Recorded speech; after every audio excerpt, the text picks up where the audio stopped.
All right, if we were to imagine what the sketch of this information looks like. Okay, so you have some building. So let's say here's our building right here. And we want to estimate how tall that building is. So we're looking for our h value, this height. Okay, it says that down the street to the top of the building, so let's say from this point to the top of the building is a 27-degree angle. And then it says from a point that's 259 feet closer, so somewhere right here, let's say, where this is a distance of 259 feet, closer, the angle of elevation up to that building is now 51 degrees. Okay, so the triangle that we're using, or that we're kind of looking at right here, is this oblique or non-right triangle. Okay. Now, so that's the sort of the non-right triangle that's involved here. Now, what we want to do is we want to find what h is. Well, in order to solve for h, we need to know a couple different things, or one of a few things. Okay. We know that this triangle right here is a right triangle. Okay. Or, again, we can use this triangle right here is a right triangle. So as long as we can find we have an angle, h is opposite that angle, here 51 or 27, h is opposite. So as long as we can find one more side of this red triangle or this red triangle, we can use just a normal trig ratio to solve it. Okay, so what I'm going to do, when I look at this, I see I have this angle of 27 here.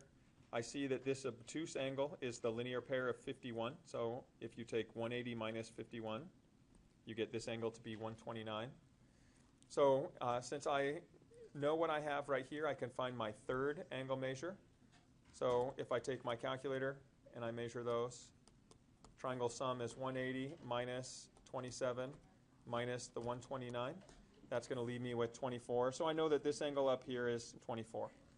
Okay, so now in that the highlighted yellow triangle here, okay, I can find either this side or I can find this side. It all depends on what you see. Okay, so let's say you want to use just this red triangle here now that I'll kind of shade in. If we want to use this triangle to solve our problem, okay, what we can do is we want to find what I'll call this C, the hypotenuse of that red triangle is. Okay, so if I want to find C, the way that I would set that up is using law of sines. I have a known ratio.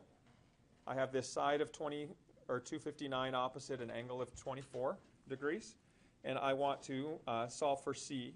So using law of sines, I can say C over the sine of the angle opposite it, 27, is equal to my known ratio, 259, over the sine of the angle opposite it, 24. And so I can solve both sides, or I can multiply both sides by sine of 27, and I can get my solution for C. When I calculate that, I get 259 divided by the sine of 24. I'll put a decimal in there, and then times the sine of 27. And that's going to give me 289.09. Okay, so that's this length right here. 289.09. And once I find that, I now can use this red right triangle. Again, we already knew it's a right triangle here. And I can find my h value by using this angle. H is opposite. This C value that I just found is the hypotenuse, which trig ratio relates opposite and hypotenuse. SOHCAHTOA, so sine.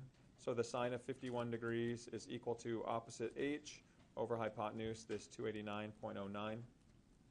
And so if I isolate h by multiplying both sides by 289.09, I will get my total value here. So this measure times the sine of 51. I already have decimals in here, so I can just hit enter. And I get 224.67 approximately for my solution.